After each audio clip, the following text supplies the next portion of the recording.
And joining us right now on the Ruthman Orthopedics guest line, from Inside the Birds podcast, as well as the Q+A Show with Quintin Mikell and Jason Avant. So it's not just a clever name. Quintin Mikell joins us. What's up there, Quintin?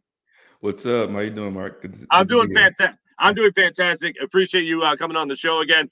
I needed somebody to break this down for me because I'm totally lost. Now, Quintin, I don't want to put myself at the same level as you, because you're a decade-long NFL athlete plus, right? And I played freshman year in high school, but we both were safeties. When you watch this Eagles team, I'm trying to determine what the scheme is exactly. Jonathan Gannon has come out and said, "I don't have a scheme, but I kind of do." What are you seeing so far to this point from Jonathan Gannon, defensively speaking, as to what his goal is every game? I honestly, I don't really, I don't know what the scheme is. He says he has one, and I guess it's a multiple scheme. To me, it looks like he's just trying different things. Each game, he's trying different looks, trying different pressures, and none of them are really sticking. I will say though, what they are doing well is they're stopping the run pretty well. So he's got that going for him. A lot of times it's coming out of 5-man fronts. So it's that part of it has been a positive, but outside of that, they have not really done much in terms of innovation in the secondary, in the back seven, film study, understanding where they're supposed to be, taking away certain routes. Like they haven't really done a good job of any of that at all this season. Steven Nelson was on my show a couple of weeks ago, and he referred to this philosophy as genius. He used that word genius. Is there anything about this that makes you go, "Oh wow, I wish I would have done that during my career," or something like that? No, absolutely nothing. And maybe that's a little weird coming from a guy that was in Pittsburgh, and they've actually had great defensive coordinators over the years. And so to me, from the outside looking, now I'm not in the meetings and all that stuff, but from the outside looking in, and from a little, tape I'm able to look at and really break down, nothing that they're doing is really, in my opinion, genius or creative. And I've played under, Jim Johnson. I played under Sean McDermott, Ron Rivera, like very good defensive-minded coaches, Jeff Fisher. So to me, I don't see the cohesiveness between any of it. I do see cohesiveness, and like I said before, in terms of stopping the run, but outside of that, there is really no cohesion, in my opinion, and anything genius about it. When I watched this game again, this most recent game, when I was watching it a second time, I couldn't figure out what they were trying to do against the Chargers. It looked like they weren't being aggressive. It looked like they weren't getting into the backfield to try to disrupt Justin Herbert. And then Pro Football Focus comes out saying that they blitzed more than ever. All season long, they blitzed Justin Herbert more than any other quarterback they ever blitzed, 12 rushes. Did you see that while watching the game live? Did anything jump out to you as far as trying to be aggressive with this defense? I didn't see a ton of blitzes. Going back and rewatching it, I could say that there were quite a few. But so to me, I don't consider what they were doing to be a straight out blitz. I think it was more they were adding rushers and trying to confuse Herbert. Especially, I think it was Brian Westbrook on his Instagram page was breaking down one play where there was a blitzer. I forget the number it was, but it was a blitzer coming kind of late and then dropping out Derek Barnett on the backside. And so to me, that's called a fire zone, right? So you're blitzing from one side and you're dropping the guy out.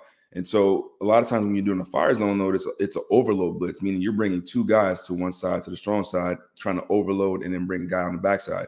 So by bringing one blitzer and then dropping Derek Barnett, who isn't a linebacker, isn't used to dropping, really doesn't, in my opinion, consider being a blitz, because now you're still bringing four rushers. And now you've gotten a defensive end who could be adding to the rush, but you got him dropping out and trying to cover someone. And that's not something he does on his own. So, to me, I do think that they were, quote unquote, adding pressure or blitzing, but I don't think it was as effective because they weren't committing to it, meaning adding extra people to the rush. So, it seems like in my idiot brain, all right, I'm not afraid to admit that, it seems like that's like a half-hearted blitz, where it's like we're just trying to catch you off guard, but we don't want to give you the numbers, behind our defense. In other words, Absolutely. And the sad part about it is on a lot of those plays, if they actually had the look that they wanted. I think they did confuse Herbert a few times, but then in the back end, the secondary wasn't understanding what was being taken away and where they were trying to force the ball to. It's like, for example, on that play, the corner Steven Nelson is supposed to trap the flat route by the tight end coming out. So I think he got a little spooked because the receiver was screaming up the field and it kind of pulled him out. So understanding what you're supposed to take away in the blitz. If he's in the flat right there and Herbert throws that's a pick six the other way. So I think it's a combination of, secondary not understanding, or back seven, I should say, not understanding what we're trying to take away, and then also not really committing full out to the blitz. You're basically trying to say, well, we're going to trick him into making a mistake instead of we're coming after you, figure it out. So that's, to me, what that's about. See, that just seems like it's a defense that I've said it a million times so far this season. I get the feeling from this defense, they want to give you opportunities as an offense to make mistakes, which means, in essence, they're giving you plays. And that's why the completion percentage is so crazy. But when is the defense going to force you into making that mistake, into almost haunting you into making that mistake? And that's what I haven't seen of a lot from this season, if at all. Yeah. And that's there's times where you can kind of trick them into doing things. There's times where you can set traps and that whole deal. But there, again, defense is defense. It's blocking, tackling, and getting to the quarterback. And there's no like trick way to do it. You just got to get out there and get aggressive and go after guys. And if you don't really believe in your secondary, if you don't believe that those guys can hold up in the back end, then what are they even out there for, right? So, at some point, something's got to give. You can't just trick your way into, winning a game. Sometimes you got to take a chance and let those guys, swim or sink or swim on their own. And that's really what we've been. I think just not myself, but just fans in general of the game. Like Philly fans understand the game. They know, they see what's going on, and you're not really tricking anybody in the NFL. You're not tricking anyone in the stands or at home watching. Like there's only one way to play defense, and you got to play it aggressively. Absolutely. So now I'm worried, and I don't go into anything worried or scared, but Teddy Bridgewater, just to give you the numbers real quick, it goes Kyler Murray at like 72.7. Then it goes Russell Wilson at like 72 flat, and then it's Teddy Bridgewater at 70 in terms of completion percentage, which the Eagles are on a pace right now to set the record high for completion percentage allowed by a defense. Should I be shaking in my boots right now? And what do you see the Eagles doing different, if anything, to offset that trend?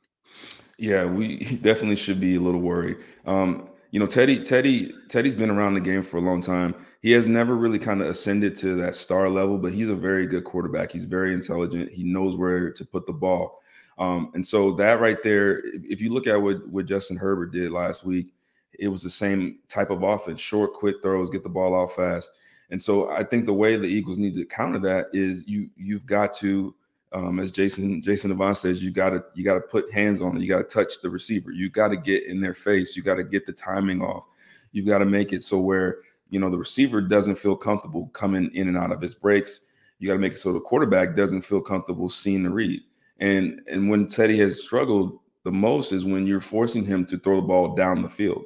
When he's got those short intermediate pass throws, that's when he's at his best. So you got to take the middle of the field away with the linebackers with good drops and understanding where to be, and then the secondary got to start getting in press coverage and taking chances and affecting the route down the field.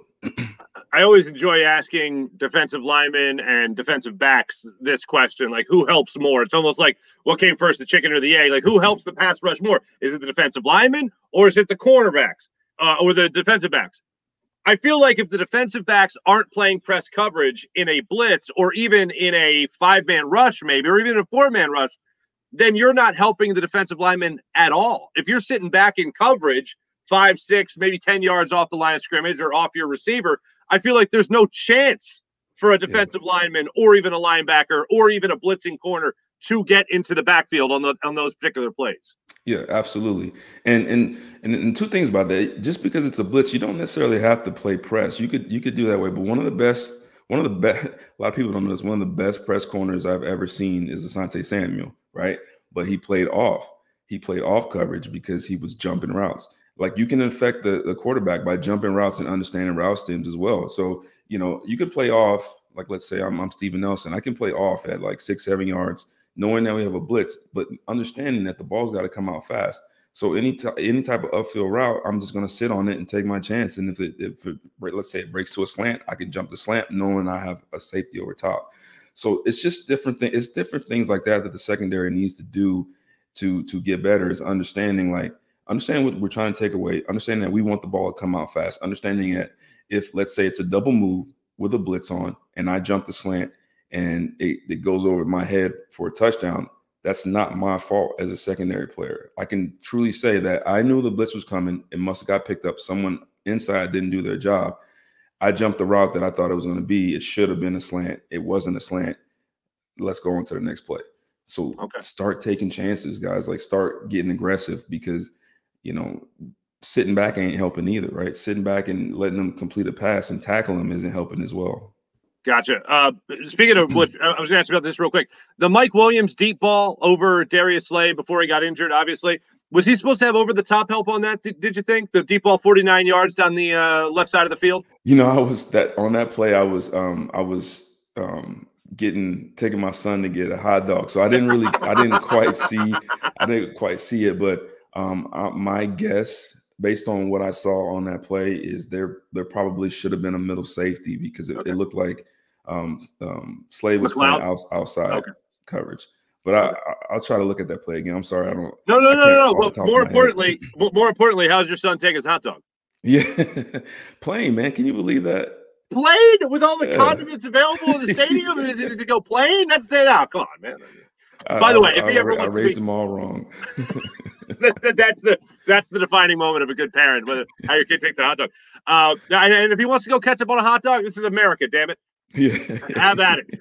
Anyway, all right. So we do have cause for concern when it comes to a game like this with Teddy Bridgewater. That I understand. I do want to ask you this: in your playing days, if I would have told you, if I would have showed up at the NovaCare complex and been like, Q, I'm from the future, and in the future, you and Jason Avant are going to be doing this podcast. It's going to be a huge hit, and you're going to be talking about the players that are playing in the future in 2001, right?